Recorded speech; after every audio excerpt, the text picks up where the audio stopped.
Alors, combien se rappellent les précédents messages de la série? Combien se rappellent déjà du nom de la série? Du titre? Une église selon le cœur de Dieu. Yes, l'église selon son cœur. Superbe. Qui se rappelle du premier message qui a été abordé?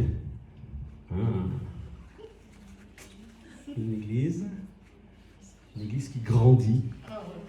Vous vous rappelez? Deuxième volet, c'était la fin des temps avec Solange. C'était l'église et moi. C'est ça? La fin des temps et moi. C'est ça. Le troisième, c'était une église qui a la foi.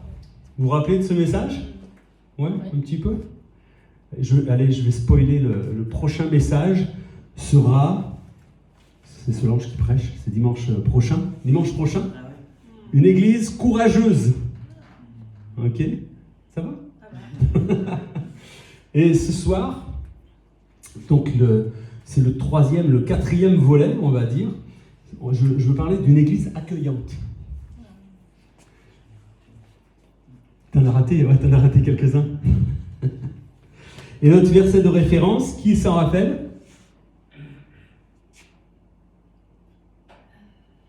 Jacqueline, tu te rappelles pas? Jérémie 32, 38. Ils seront mon peuple et je serai leur Dieu. C'est ça.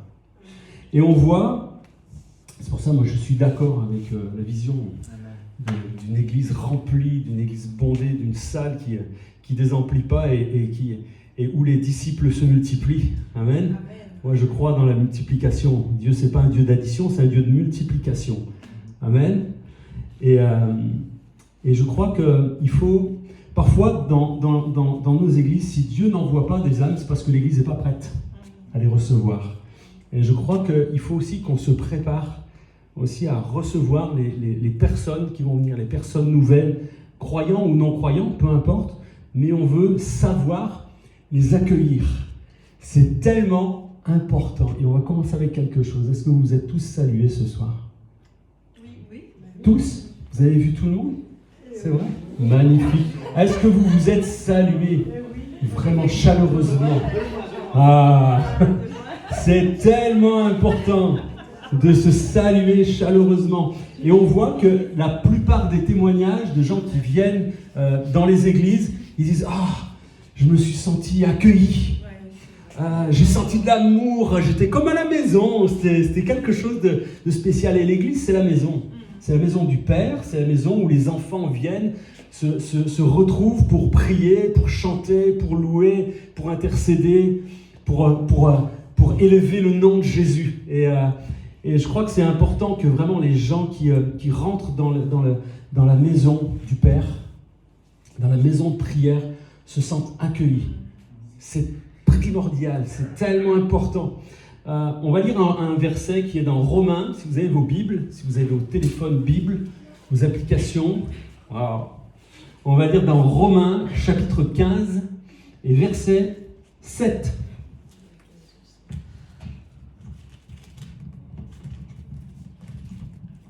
Est-ce que vous y êtes? Yes. Vous l'avez?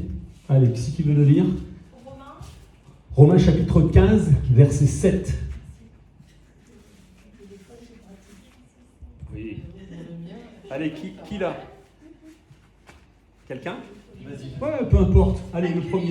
Accueillez-vous les uns les autres, comme le Christ vous a accueillis pour la gloire de Dieu. Amen. Voilà, quel verset puissant. Accueillez-vous les uns les autres, comme Christ vous a accueillis pour la gloire de Dieu. Le mot accueillant, il est tellement important. Le mot accueillant, les synonymes, il y en a quelques-uns. Ça peut être abordable, affable, aimable, ami, avenant, bienveillant, civil, convivial, cordial, engageant, hospitalier, liant, ouvert, sociable, sympathique. C'est bien, hein? Parce que l'Église n'est pas appelée à être retranchée, recroquevillée sur elle-même. Mais l'Église, elle est appelée à être accueillant. Et quand on accueille quelqu'un, eh bien déjà on lui fait un sourire. Parce que si on l'accueille en faisant la tête, ça c'est plus de l'accueil. Hein. Je ne sais pas si vous êtes déjà arrivé d'aller dans une administration. Oui, c'est pourquoi on ne se sent pas accueilli. Bon, en même temps, ce n'est pas l'église. Hein. Mais on ne veut pas être calqué sur le modèle de ce monde, on veut être calqué sur la parole, qui est claire, qui nous dit accueillez-vous les uns les autres. L'église locale ne doit pas être une église bocale. Ce n'est pas une église où on est juste bien entre nous. Non, l'église, c'est la perspective de voir des hommes, des femmes arriver, entrer dans ce lieu, encore une fois, qu'ils soient chrétiens, croyants, non-croyants, mais on veut les accueillir. Et ça, c'est intentionnel. C'est pas juste le pasteur qui dit « Bienvenue, on est heureux ». Non, c'est l'église entière. C'est vous, c'est moi, c'est nous tous ensemble. On veut vraiment accueillir les gens. L'église, c'est vous et moi. C'est pas juste un pasteur. Hein, parce que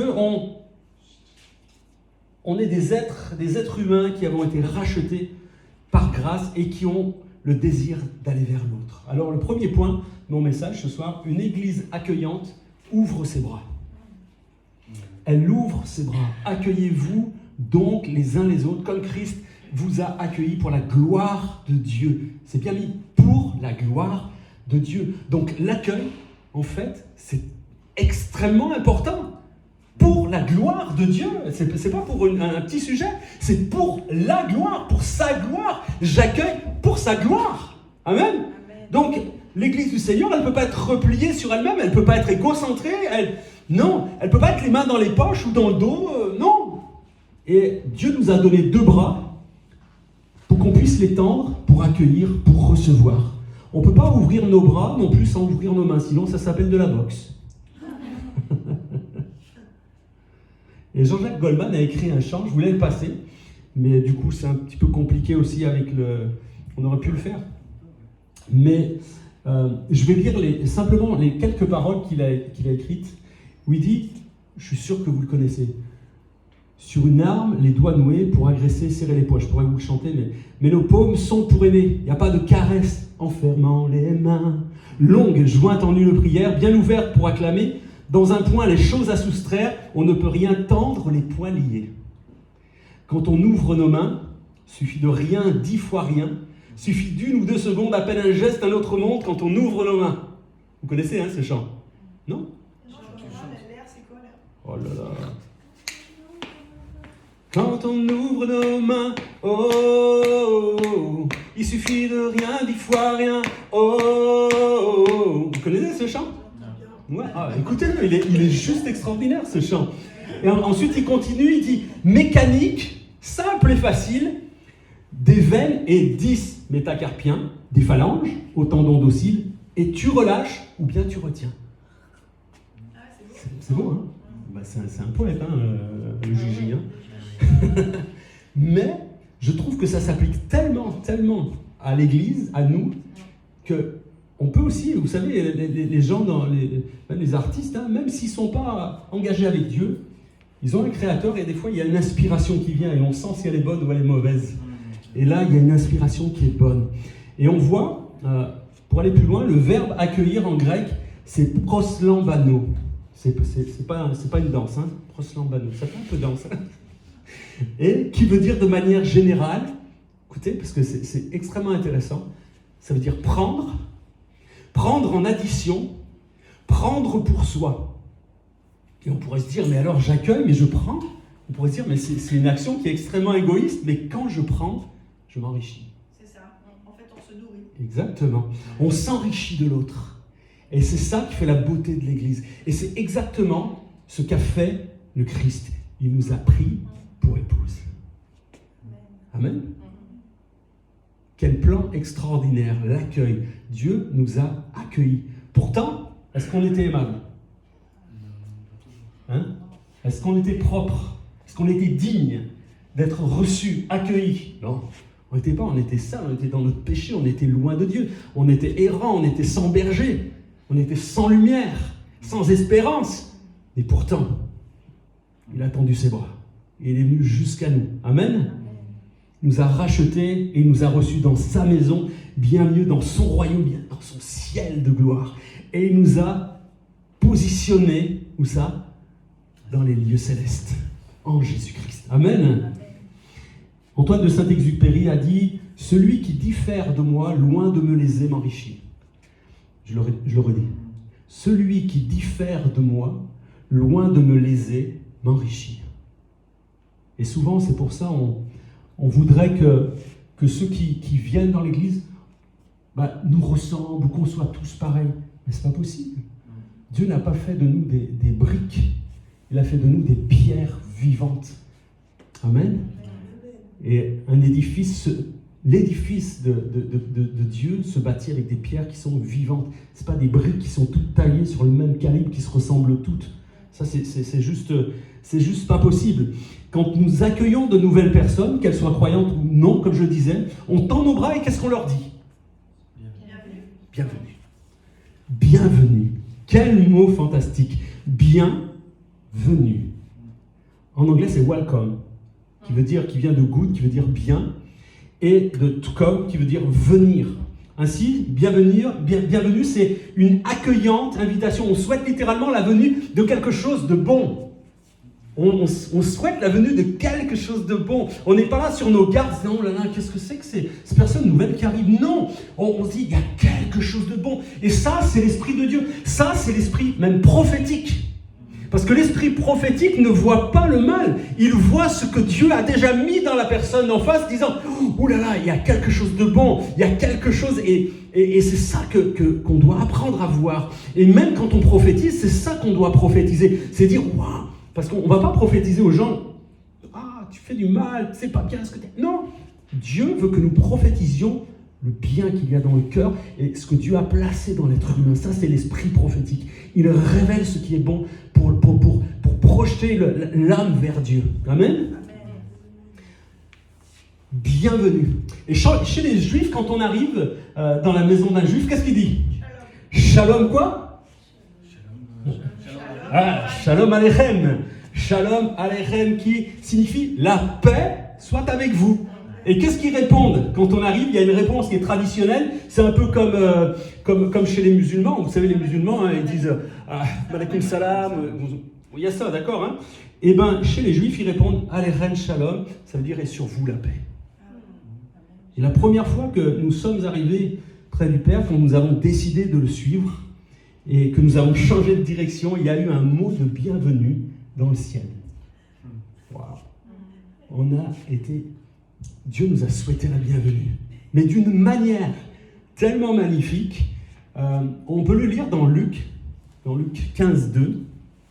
Je fais un petit coucou aux amis qui regardent ce message, ou qui le regarderont, non, ils ne risquent pas de le regarder maintenant, mais qui le regarderont sur Internet plus tard. Luc 15, 2. Mais il leur dit cette parabole. Quel homme d'entre vous, s'il a 100 brebis et qu'il en perd une, ne laisse les 99 autres dans le désert pour aller après celle qui est perdue jusqu'à ce qu'il la retrouve.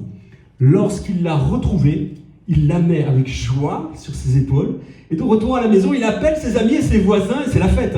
Il leur dit « Réjouissez-vous avec moi car j'ai retrouvé ma brebis qui était perdue. » De même, je vous le dis, il y aura plus de joie dans le ciel pour un seul pécheur qui se repent que pour 99 justes qui n'ont pas besoin de repentance. Amen, alléluia. Il y a de la joie, il y a de la fête dans le ciel. Et je crois que l'Église, c'est la représentation du ciel sur la terre. Et l'Église doit être et devrait être un lieu de joie, un lieu de réjouissance, un lieu où nos émotions sont littéralement portées vers le Père et une joie qui vient, qui est là dans nos cœurs et qu'on veut exprimer. Amen.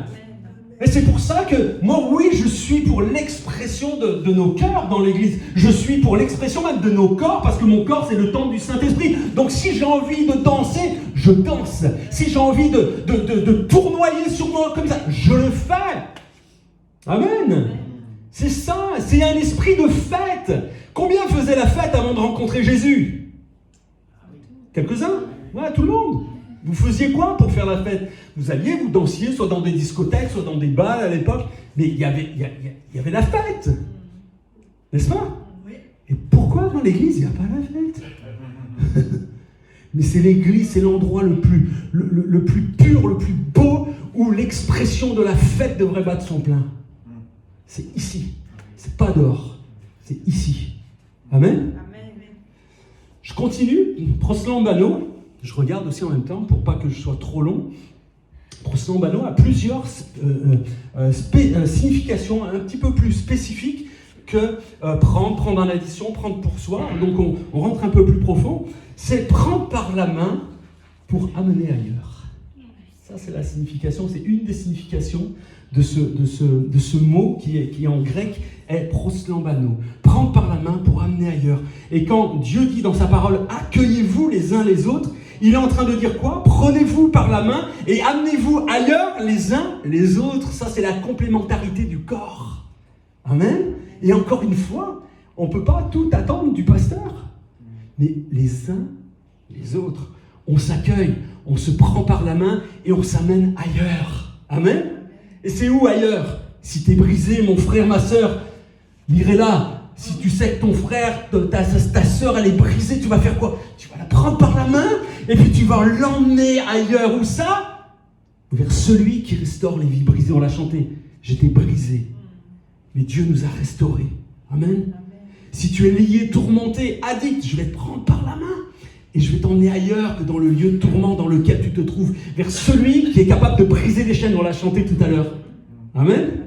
Si tu es perdu, je vais t'emmener ailleurs, sur le chemin qui est la vérité et la vie, qui s'appelle Jésus. Si tu as faim et soif, je vais t'amener ailleurs, près de la source d'eau vive, près du pain de vie. Si certaines bonnes choses sont mortes en toi ce soir, vision, rêve, je vais t'amener ailleurs, vers celui qui est la résurrection et la vie. Amen. Dieu veut ressusciter. Et si tu aimes Jésus, eh bien on va faire un bout de chemin ensemble et je vais t'amener ailleurs, mais peut-être plus loin. Et peut-être c'est toi qui vas m'amener ailleurs, peut-être plus loin. Amen. Comprenez? C'est ça l'accueil. C'est pas juste bienvenue, ça va plus loin. C'est intentionnel. Je vais chercher mon prochain et je vais l'emmener. Parce que, vous savez, c'est accueillez-vous les uns les autres. Jésus aimait employer les uns les autres. Aimez-vous les uns les autres. Accueillez-vous les uns les autres. L'accueil, c'est les uns les autres. C'est pas une position d'ascendance sur l'autre. Jamais.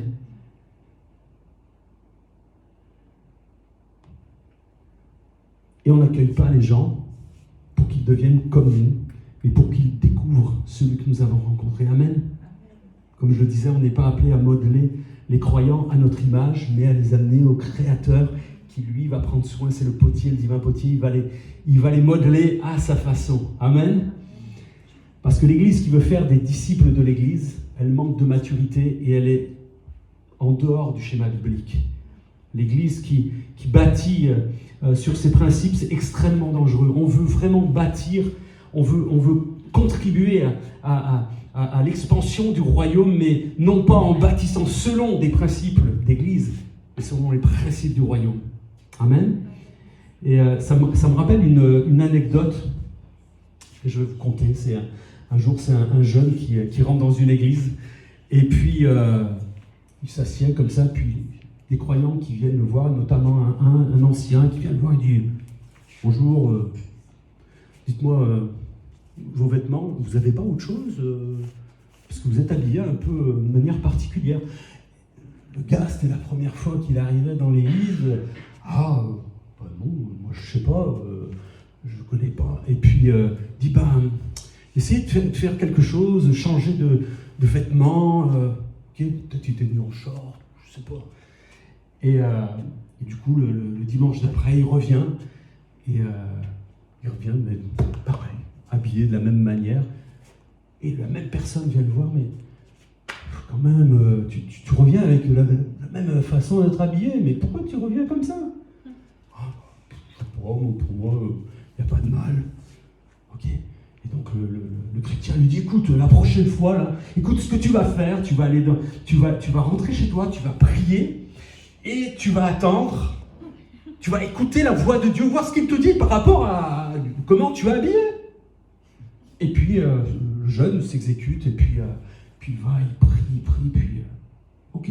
Puis il retourne à l'église, et puis le croyant vient vers lui. Je ne sais pas si vous connaissez cette anecdote. Et le croyant revient vers lui, et pareil. Il dit, mais tu n'as pas prié Dieu? Si, j'ai prié. Et alors, qu'est-ce qu'il t'a dit? Il me dit, par rapport à l'église. Et qu'est-ce qui t'a dit? T'as pas dit que dans l'église, il faut être bien habillé? Mais parce que dans cette église, tu vois, on s'habille bien, etc., etc. Et là, elle dit, et qu'est-ce qu'il t'a dit? Il dit, je sais pas, moi, je suis jamais venu dans cette église. Vous voyez? Et je crois que et ce gars, vous savez comment il s'appelle? Vous avez jamais entendu? Écoutez-le, il est assez rigolo. Il est très atypique. Il s'appelle Alain Auderset. Et c'est son témoignage. Et on a des témoignages comme ça, et je crois qu'il faut faire attention dans l'Église où on voudrait parfois parler le même langage et être tous calibrés de la même manière. Mais prenez une pierre, regardez une pierre, n'importe quelle pierre, regardez toutes les pierres. Il n'y a pas une pierre qui se ressemble, il n'y en a pas une. Elles sont toutes spécifiques, elles ont toutes leurs spécificités. Allez, on va avancer un petit peu. Une église accueillante ouvre son cœur. Amen. Elle ouvre ses bras, elle ouvre son cœur. Et on a vu que proslambano, donc ça avait plusieurs significations, prendre par la main pour amener ailleurs, mais c'est aussi recevoir, permettre à quelqu'un l'accès à son cœur, prendre en amitié et comme relation. Ouh, purée, c'est profond l'accueil. Accueillez-vous les uns les autres, comme Christ vous a accueillis pour la gloire de Dieu. C'est profond. Jésus, notre exemple parfait, nous donne l'accès à son cœur et nous lui donnons accès au nôtre. Amen. Ils seront mon peuple et je serai leur Dieu. Du moment où on ouvre nos bras, il y a une exposition, je ne sais pas, mais si j'ouvre mes bras, je m'expose. Même de manière physique. Si je suis comme ça, je garde, je me protège. Vous voyez, il y a, dans la gestuelle, on dialogue, il y a un dialogue dans la gestuelle. Mais si je fais ça, oui, j'ouvre mes bras, mais en même temps, je dis, tiens, j'expose mon cœur, j'expose mon âme, je dis, je viens vers toi. Quand on ouvre nos cœurs, on tend à aimer. Vous êtes d'accord? Si j'ouvre mon cœur, c'est que je veux avoir un partage avec l'autre, je veux lui donner quelque chose. Luc 10, 25. Un enseignant de la loi se leva et posa une question à Jésus pour lui tendre un piège. Ah, ils étaient spécialistes. Maître, lui dit-il, que dois-je faire pour obtenir la vie éternelle? Jésus lui répondit, qu'est-il écrit dans la loi? Comment la comprends-tu? Il lui répondit, tu aimeras le Seigneur ton Dieu de tout ton cœur, de toute ton âme, de toute ton énergie et de toute ta pensée, et ton prochain comme toi-même. Tu as bien répondu, lui dit Jésus, fais cela et tu auras la vie. L'esprit religieux semble s'ouvrir à Dieu, mais sans l'esprit de la grâce et sans l'amour, parce qu'il ne peut pas être diffusé. Dans le cadre de la religiosité, l'esprit de l'amour ne peut pas être diffusé. La lettre tue et elle tuera toujours.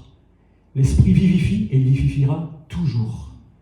Et le pire, c'est cet esprit religieux. C'est le pire des esprits qui nous guette à tous. L'accueil se fait, je disais, avec notre gestuelle, mais aussi avec notre cœur. Le sourire est important. On ne peut pas accueillir les uns les autres en faisant une tête d'enterrement. Il y a une démarche intentionnelle. Ça vient du cœur. Mais tout dépend comment est l'état de notre cœur. Comment est l'état de notre cœur? Parce que la Bible nous dit, dans Matthieu 15, 19, car c'est du cœur que viennent les mauvaises pensées, les meurtres, les adultères, les impudicités, les vols, les faux témoignages, les calomnies, etc., etc. Ce qui est dans mon cœur se reflète sur mon visage. Je veux cultiver, en fait, c'est pour ça que c'est très profond l'accueil. Je veux cultiver la terre de mon cœur pour que ce qui y pousse soit digne du Seigneur. Amen.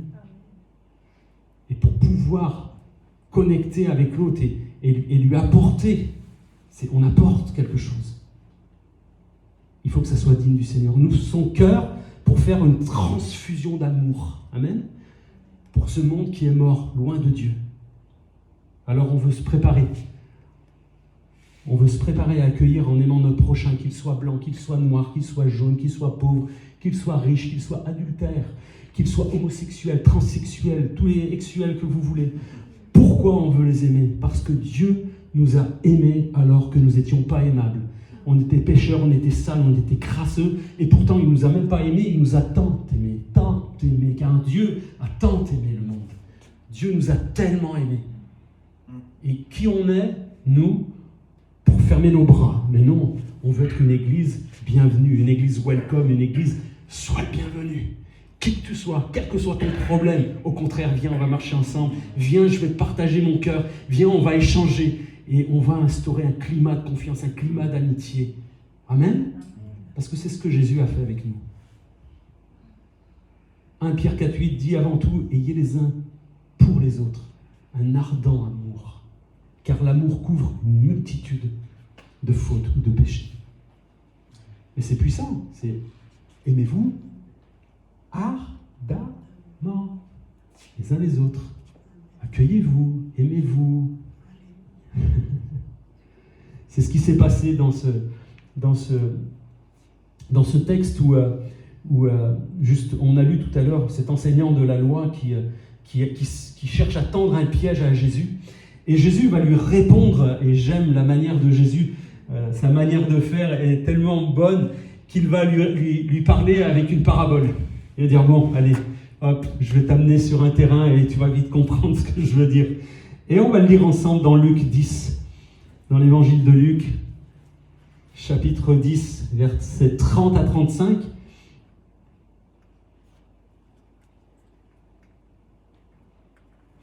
Il y avait un homme qui descendait de Jérusalem à Jéricho. Quand il fut attaqué par des brigands, ils lui arrachèrent ses vêtements, le rouèrent de coups et s'en allèrent, le laissant à moitié mort. Or, il se trouva qu'un prêtre descendait par le même chemin. Il vit le blessé et s'en écartant, poursuivit sa route. De même aussi, un Lévite arriva au même endroit, le vit et s'en écartant, poursuivit sa route. Mais un Samaritain qui passait par là arriva près de cet homme. En le voyant, il fut pris de compassion. Il s'approcha de lui, soigna ses plaies avec de l'huile et du vin et les recouvrit de pansements. Puis, le chargeant sur sa propre mule, il l'emmena dans une auberge où il le soigna de son mieux. Le lendemain, il sortit 2 pièces d'argent, les remit à l'aubergiste et lui dit « Prends soin de cet homme, et tout ce que tu auras dépensé en plus, je te le rembourserai moi-même quand je repasserai. » Ouh là là, mais quelle parabole puissante! Mais quelle parabole extraordinaire! Un homme est attaqué par des voleurs, il est laissé pour mort sur le bord de la route, et 2 personnes qui sont théoriquement les plus respectables ne s'arrêtent pas. Les plus respectables. Un prêtre et un lévite, c'est pas n'importe qui. Et ils passent leur chemin, et ils viennent pas lui viennent pas en aide. Et finalement, c'est un Samaritain, considéré comme un étranger par les Juifs de l'époque quand même. C'est un étranger qui va s'arrêter pour aider l'homme blessé. Il prend soin de lui, il le transporte à l'auberge et il paye pour ses soins. Et ça, c'est la leçon de Jésus sur l'amour de son prochain. Ça, c'est une leçon qu'on peut tous prendre pour nous. C'est pas pour les autres, c'est pour nous. Moi, je la prends pour moi. Parce que parfois, on est tellement égocentré, on est tellement concentré sur nous, là, que nos bras sont fermés, puis on regarde là, mais on ne regarde plus l'autre. Et on ne tend plus nos bras. On a nos mains dans nos poches, on regarde si on a quelques billets pour nous, et voilà. Mais ce n'est pas l'évangile. Et on le voit ici. On ne veut pas avoir un titre de chrétien, mais on veut l'être. Amen. On ne veut pas juste avoir le titre de chrétien. Parce que c'est fort, hein, le titre de chrétien. Lisons encore 1 Corinthiens 13. Il y a quelques petites lectures. J'ai encore un peu de temps, ça va? Vous n'êtes pas lassés? Allez, 1 Corinthiens 13, vous connaissez, hein? Qui c'est qui veut le lire? Allez, du verset 1 au verset 3, le premier qui dégaine, il peut lire. Amen. Allez, 1 Corinthiens 13, 1 à 3. Allez, je peux parler? Eh ben, tu peux, vas-y. Les langues des hommes et les langues des anges. Mais si je n'aime pas les autres, je suis seulement une cloche qui sonne, une cymbale bruyante. Je peux avoir le don de parler au nom de Dieu, je peux comprendre tous les mystères et posséder toute la connaissance, je peux avoir une foi assez grande pour déplacer les montagnes, mais si je n'aime pas les autres, je ne suis rien. Je peux distribuer toutes mes richesses à ceux qui ont faim, je peux livrer mon corps au feu, mais si je n'aime pas les autres, je n'y gagne rien. L'amour est patient. Hop, on va s'arrêter là. Et je vais juste la suite, c'est moi qui vais la lire, mais je vais juste la transposer. Permettez-moi ce petit écart ce soir. Je vais juste enlever l'amour et je vais mettre l'accueil à la place. Parce que c'est exactement le cœur de Dieu quand il dit « accueillez-vous les uns les autres ». L'accueil est patient, il est plein de bonté. L'accueil n'est point envieux. L'accueil ne se vante point, il ne s'enfle point d'orgueil. Il ne fait rien de malhonnête, il ne cherche point son intérêt. Il ne s'irrite point, il ne soupçonne pas le mal. Il ne se réjouit point de l'injustice, mais il se réjouit de la vérité. Il expulse tout. Il croit tout, il espère tout, il supporte tout. L'accueil qui se fait et qui doit se faire, et moi c'est vraiment mon cœur pour l'Église, c'est que vraiment nous soyons comme des personnes qui allons tendre des embuscades d'amour pour aller attraper les gens. Amen. Des embuscades. L'accueil, c'est quelque chose, je le disais, c'est quelque chose d'intentionnel. Il y a quelque chose qui nous pousse, qui nous presse pour aller vers l'autre. Hein? On est des chrétiens? C'est quoi des chrétiens? C'est des petits Christ. On est censé faire, on est à l'image de Jésus, on est censé faire les choses qu'il a faites. Et Jésus a fait la plus belle des embuscades. Il a donné son Fils sur la croix pour venir nous chercher. Quel amour! L'amour, c'est pas passif, c'est actif. L'amour, il aborde des plans pour atteindre son prochain. L'amour que j'ai pour mon épouse qui est là, ça se cultive, ça s'élabore, ça se travaille. L'amour est proactif. L'amour n'est pas quelque chose où on attend que ça se passe. L'amour que Dieu a manifesté a été proactif aussi, il a envoyé son Fils. L'accueil de notre prochain doit être proactif. Amen. Proslambano, c'est prendre en amitié, exactement comme Christ l'a fait avec nous. Puisqu'il dit dans Jean 15,15, « Je ne vous appelle plus serviteur, parce que le serviteur ne sait pas ce que fait son maître, mais je vous ai appelé ami, parce que je vous ai fait connaître tout ce que j'ai appris de mon Père. » Quand j'ouvre mon cœur à mon prochain, j'expose mon cœur, je lui donne un accès, mais aussi j'ai accès à son cœur, il y a une réciprocité, il y a quelque chose qui se produit, et je déverse l'amour de Dieu, je déverse l'amour de Christ sur lui. Amen. Et on veut déverser cela. Accueillir, c'est recevoir, c'est aussi porter les fardeaux les uns des autres. Accueillir, recevoir, c'est exercer le pardon. Accueillir, recevoir, c'est instaurer un climat de confiance. J'avance, je vais essayer d'aller très vite pour le dernier point. Donc, une église accueillante, qu'est-ce qu'elle fait? Le premier point, c'était quoi? Elle ouvre quoi? Ses bras. Deuxième point, c'était quoi? Elle ouvre le cœur. Et le troisième point, elle ouvre sa maison. Une église accueillante ouvre sa maison. Les choses qui m'ont le plus marqué quand je me suis tourné vers Dieu, c'est l'amour de certains frères et sœurs qui m'ont accueilli chez eux. Ça a changé ma vie. Je peux vous dire, oui, c'est Dieu qui change les vies. Mais Dieu utilise, vous et moi, nous utilise pour être impactant dans la vie des autres. Et quand on ouvre notre maison, on ouvre nos bras, on ouvre notre cœur, on ouvre notre maison, on ouvre notre frigo, vous voyez, on va beaucoup plus loin.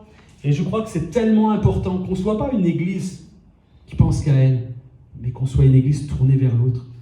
Parce que proslambano, ça veut aussi dire ça. Prendre et recevoir dans sa maison avec l'idée de bonté. Accueillir son prochain, c'est recevoir le Christ. Marc 9,37. Quiconque reçoit en mon nom un de ses petits-enfants me reçoit moi-même. Et quiconque me reçoit non pas moi, mais celui qui m'a envoyé. Vous pouvez marquer et lire chez vous Matthieu 25,35. Ce que nous demande Dieu, c'est de faire ce qu'il a fait. C'est pour cela que nous sommes appelés chrétiens, encore une fois. Christ nous a reçus dans sa maison, son royaume. Il nous a fait passer d'un royaume à l'autre. Amen. Accueillir son prochain, c'est prendre aussi un risque. Vous savez, c'est pour ça que c'est important on se voit le dimanche, alors nous on est un petit peu loin, mais accueillez-vous les uns les autres. Ne connectez pas simplement le dimanche, parce que sinon ça va être une église pauvre. Mais la communion fraternelle, c'est pas juste dans l'église. C'est même pas dans l'église en vrai. La communion fraternelle, c'est ce qui se développe en dehors de l'église. C'est quand je reçois chez moi, c'est quand j'ouvre ma maison, c'est quand là j'accueille. Et là, il se passe des choses. Vous savez, c'est là, c'est dans la maison où il y a des discussions qui sont tellement décisives pour ceux qu'on reçoit, mais elles peuvent aussi être décisives pour nous, parce que même la parole nous dit ne négligez pas de pratiquer l'hospitalité, car certains, en l'exerçant, ont accueilli des anges sans le savoir. Vous n'avez pas envie d'accueillir des anges, vous, chez vous? Hein? Oui, une armée d'anges.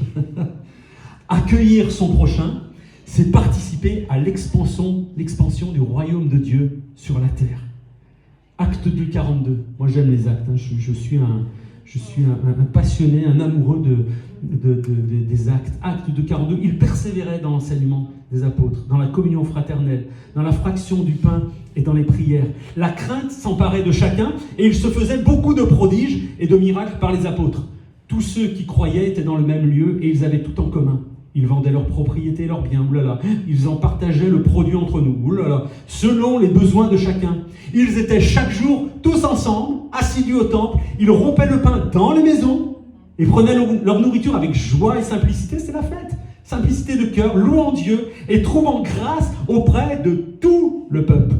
Et le Seigneur ajoutait chaque jour à l'église ceux qui étaient sauvés. Amen. C'est acte combien ça? Acte 2, 42. Et ça, c'est la clé. Ça, c'est décisif. Parce qu'on prie pour le réveil. Amen. Moi, je veux le réveil.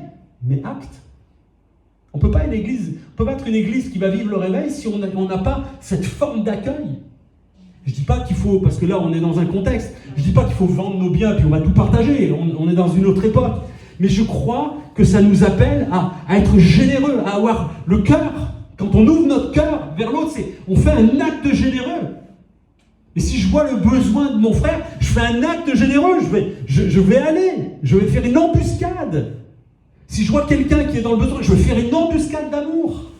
Amen.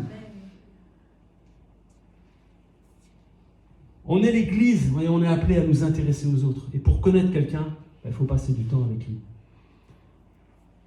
L'église, elle est appelée à faire des disciples. Et le discipulat, ça ne se fait pas un dimanche matin.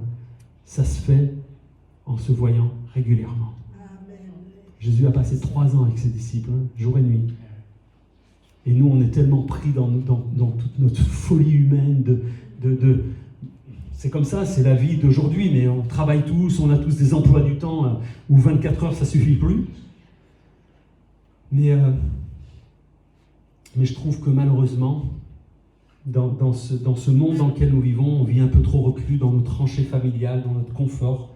Est-ce qu'on n'aurait pas besoin de revenir à un schéma un peu plus biblique et un peu plus tendu vers l'autre? C'est une question que je lance. C'est ce que Jésus a fait avec Zachée. Il a dit, il faut que je demeure chez toi. Il faut que je demeure chez toi, pas simplement dans ton cœur, il faut que j'aille chez toi. Marie, la sœur de Lazare, a accueilli Jésus avec du parfum avec lequel elle a loin les pieds de Jésus. Encore une histoire magnifique, je suis à 38 minutes. Aïe, aïe, aïe. L'histoire du Père qui ouvre ses bras, son cœur et sa maison à qui? À son fils, à son propre fils, au fils prodigue. Vous vous rappelez de cette histoire? Je la lis rapidement parce qu'elle est tellement magnifique. Luc 15, 10. Il se leva et alla vers son père alors qu'il était encore loin. Son père le vit et fut rempli de compassion. Il courut se jeter à son cou et l'embrassa. Le fils lui dit, « Père, j'ai péché contre le ciel et contre toi. Je ne suis plus digne d'être appelé ton fils. » Mais le père dit à ses serviteurs, « Apportez-moi, vite, vite, apportez vite. » Il y a un petit crochet, vite, j'aime bien le vite. Le plus beau vêtement et mettez-le lui. Passez-lui un anneau au doigt et mettez-lui des sandales aux pieds. Amenez le veau qu'on a engraissé et tuez-le. Mangeons, réjouissons-nous, car mon fils que voici était mort et il est revenu à la vie, il était perdu et il est retrouvé. Et quoi? Ils ont fait quoi? Et ils commencèrent à faire la fête. La fête. Waouh! Mais j'imagine la fête. Mais la fête, hein, ça a dû chanter, danser. Mais il y en a un qui n'était pas content, le frère, le frangin. C'est terrible, hein? Comment on a du mal à se réjouir pour les autres. Et je crois que c'est ça aussi l'accueil. C'est se réjouir de voir des âmes, des hommes, des femmes rentrer dans ce lieu, se réjouir. S'ils arrivent en short, ils arrivent en short. S'ils arrivent avec des cheveux jusque-là, bienvenue. S'ils arrivent avec des boucles d'oreilles, des piercings, tous les ing que vous voulez, waouh, sois le bienvenu. Et on veut être cette église bienvenue. Amen. Amen. Accueillir son prochain, qui peut être notre ennemi, en lui donnant à manger et à boire. Vous pourrez lire ça dans Proverbes 25, 21, 22. Accueillir son prochain, je l'ai dit, sans distinction. C'est par extension recevoir une récompense de l'Éternel. Vous pourrez lire ça aussi dans Luc 14, versets 12 à 14. Un jour, Claude Wood a rencontré David Wilkerson et il lui a posé cette question. Quel est le secret pour réussir une belle église, un beau ministère? Vous savez, il lui a répondu quelque chose de très simple. Il lui a dit, occupe-toi des pauvres. Hop, next. Il lui a pas dit grand-chose, hein. Il lui a pas fait toute une homélie. Il lui a dit, occupe-toi des pauvres. Les pauvres, c'est qui? C'est tous ceux qui sont sans Dieu. Parce que sans Dieu, on est pauvre. Et on a besoin. On a besoin de voir toutes les œuvres que nous voyons qui tendent vers leur prochain sont bénies. Toutes. Qu'elles soient chrétiennes ou pas. Parce que c'est un principe qui vient de Dieu. Du moment où je fais quelque chose pour aider mon prochain, pour y prendre les restos du cœur, c'est pas bon? Bien sûr, c'est Coluche qui l'a fait. C'est beau. Il avait un cœur, Coluche, comme le nôtre. Hein? Un cœur pécheur, oui. Mais il avait quand même sacrément du cœur pour faire ce qu'il a fait, pour aller vers son prochain. Emmaüs, le secours catholique, je vous encourage à aller voir ce film de l'abbé Pierre qui est bouleversant. Je ne sais pas si vous êtes allé le voir, il était au ciné. Franchement, c'est vraiment magnifique. Porteur d'espoir. Eh oui, porteur d'espoir. Là, c'est le 17, non, le 16, samedi 16. Si vous voulez vous déplacer, si vous voulez voir une œuvre avec des enfants qui vivent dans des familles qui sont soit familles dysfonctionnelles, etc. Venez, vous allez vous faire du bien. Vous savez pourquoi? Parce que vous allez pouvoir donner quelque chose et il y a plus de joie à donner qu'à recevoir. Amen. Juste, je termine avec ce témoignage de la semaine avec Johan, Solange. Et il se passait quelque chose cette semaine, je ne rentrerai pas dans les détails, mais où on a dû aller chercher deux filles, on va dire, qui étaient comme abandonnées, laissées pour compte. Et on a dû aller les chercher pour les mettre en sécurité. Donc on les a conduits d'un point A à un point B, et puis on s'est rendu compte que ces filles-là n'avaient rien du tout. Elles étaient littéralement sans rien, elles sont sorties en pantoufles, on les a récupérées en pantoufles dans la rue. Il faisait froid. On leur a donné des chaussures, on leur a donné des vêtements, on leur a donné à manger. Et c'est ça l'évangile. C'est ça. Et pourtant, si vous saviez la vie de ces jeunes filles, terrible, mais la compassion doit être là dans nos cœurs. C'est ça notre moteur, c'est ça, c'est l'amour que nous allons avoir les uns pour les autres. Alors je termine juste avec ce verset. Accueillez-vous les uns les autres, comme Christ vous a accueillis pour la gloire de Dieu. Et quand on fait ça, il y a des choses qui se passent. Moi, je suis persuadé que le fait d'avoir fait ça, ça attire la faveur de Dieu. Il y a une faveur de Dieu quand on s'occupe des gens qui sont dans le besoin. Il y a une faveur de Dieu, ça fait partie aussi de l'accueil. Alors est-ce qu'on peut simplement juste baisser nos têtes, prier, puis vous pouvez prier. Chacun peut prier comme il a envie. Peut-être, je ne sais pas, vous avez besoin d'exprimer votre cœur, mais en tout cas, soyons cette église accueillante qui ouvre ses bras, qui ouvre son cœur et qui ouvre sa maison. Alléluia.